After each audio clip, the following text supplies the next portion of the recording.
Hope y'all are having a great day. It's June 7th, and today I'm back. Today I got a good bit of stuff to talk about. We're going to be talking about things from severe weather over to heat. Uh, so yeah, I hope y'all had a great day yesterday and today. And sorry, we're a little bit off schedule. I was supposed to upload yesterday. I worked for quite a bit, and I had to be up early once again. I really didn't feel like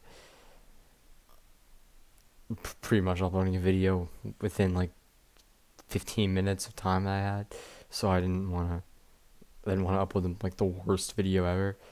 So I'm sorry I didn't upload any videos yesterday, but I will doing one today. But yeah, so let's go ahead and get started. This is our day one outlook. This goes until tomorrow morning. We can see we have an enhanced risk in areas in Nebraska and Kansas. There's slight risk down to the north into the Texas Panhandle and into even southern Oklahoma there. And you can see we got a 5 tour in Nebraska and Kansas. We got a 30 sig wind and a 30 sig hail threat in that area. And then on day 2, we have a large slight risk a little further east though. And we can see that slight risk goes from southeast to Missouri over into West Georgia, into West Virginia, up to even areas of central Ohio. So good bit of stuff to talk about. Not really much of a tornado threat according to the SPC tomorrow. We'll look at that. 15% risk for wind and hail. Pretty much no differences between the two. And then on day 3, we have a slight risk from from Nebraska down through Kansas and into Oklahoma. So yeah, let's go ahead and get started. So, going to be looking at the HRRR. Not really going to be looking at tonight, but actually let me pull up COD here.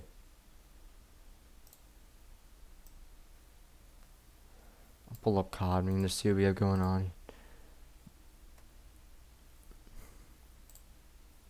I don't even know what I'm doing. Okay.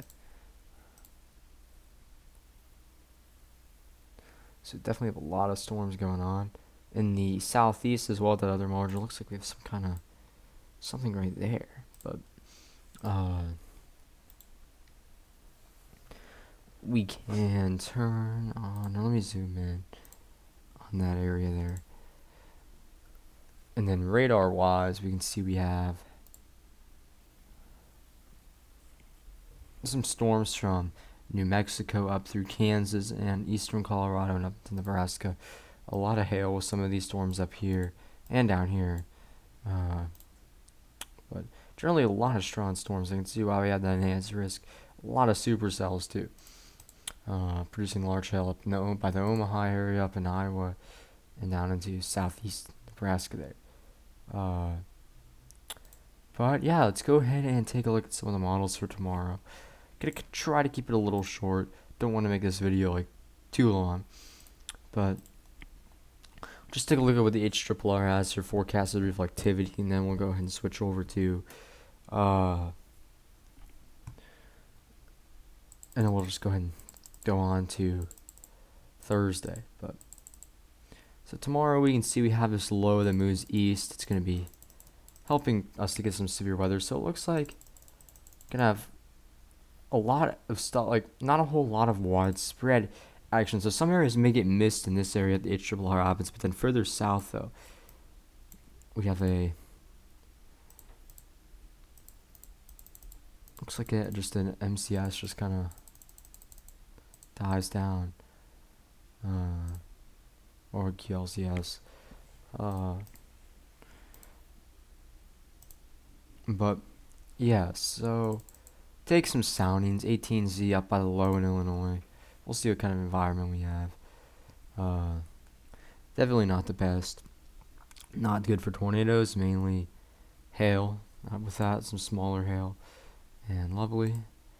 Further south, though, we'll take one in front of this complex. Let me get another one.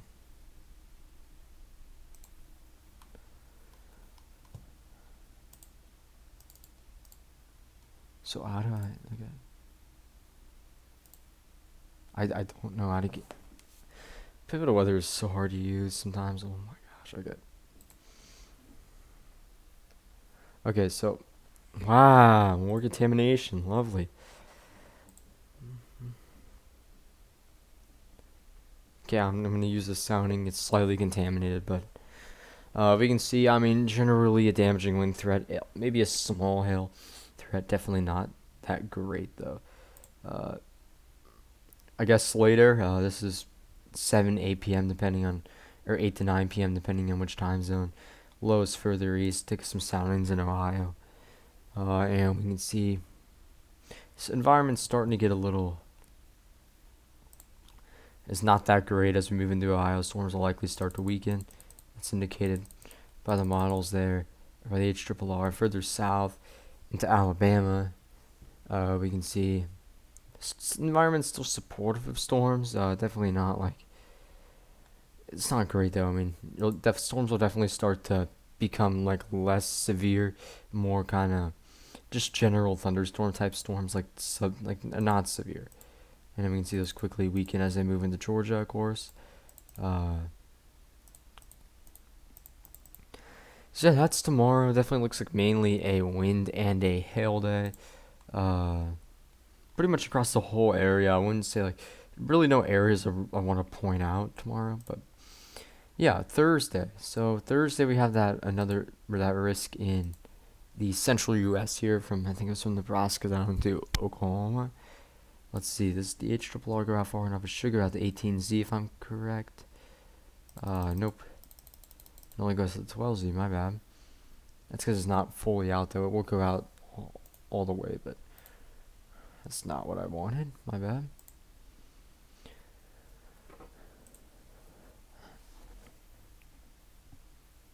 Okay.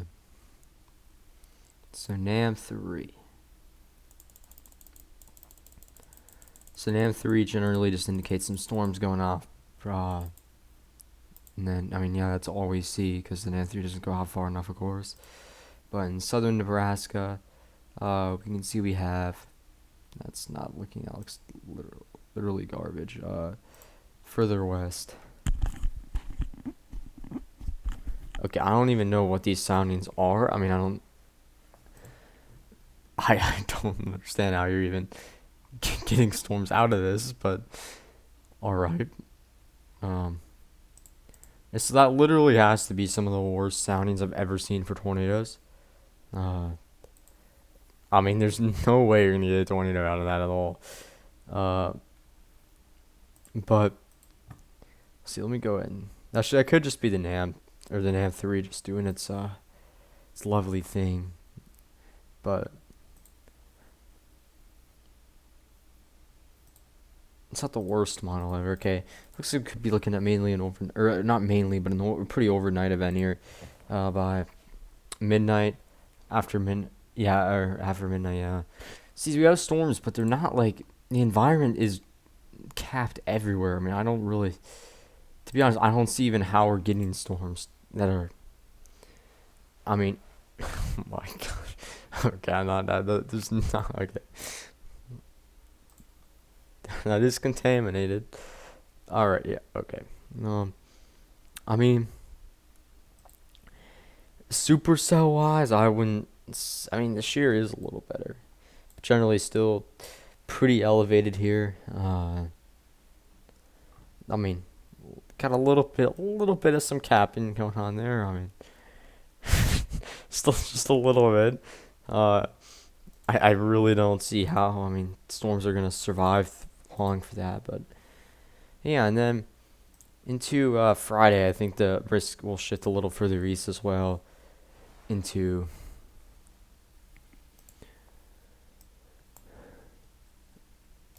once again more like areas in the Midwest into the Ohio Valley, maybe into the east there. So yeah, it's pretty much it for severe weather. The last thing I want to talk about, actually, Friday looks pretty interesting. We'll see. It is a good couple days out, but we'll see. Next thing I want to talk about is the potential for a heat wave in the southeast, or generally just the east. Not really potential. We're likely going to see some sort of heat wave next week. So we can see we have some troughing over the east as we go from Friday into Saturday into Sunday. Then we can see ridge comes into place generally by Monday evening next week. So Monday evening, we can see we have that ridge kind of building into place. We can see trough coming into the west there. Not really though, it kind of just gets pushed back up and turns mainly kind of zonal. Then we just see this ridge across the east here. So I mean mainly zonal flow here, and then we just have a ridge over the east. So that's gonna set the situation for a pretty large heat wave, and that does not go away for like the whole GFS run here. It just generally lingers over the east here. And so I mean really that would make areas like up here the coolest, generally like the most below average. But still areas down here will still be pretty warm. They're not like that big an area, but like down here. And we can take a look at some of the temperatures, kind of an early look. I wouldn't take these seriously at all. The European already putting areas next Monday well into the 90s across the southeast, across the armpit, which is like generally like central Georgia up. Generally, in my opinion, how I kind of view the armpit of the southeast is really this area here. Could go up a little further, but that's the general area. And this area does tend to be the hottest sometimes, but sometimes it's further south. Monday, most areas are already well into the 90s.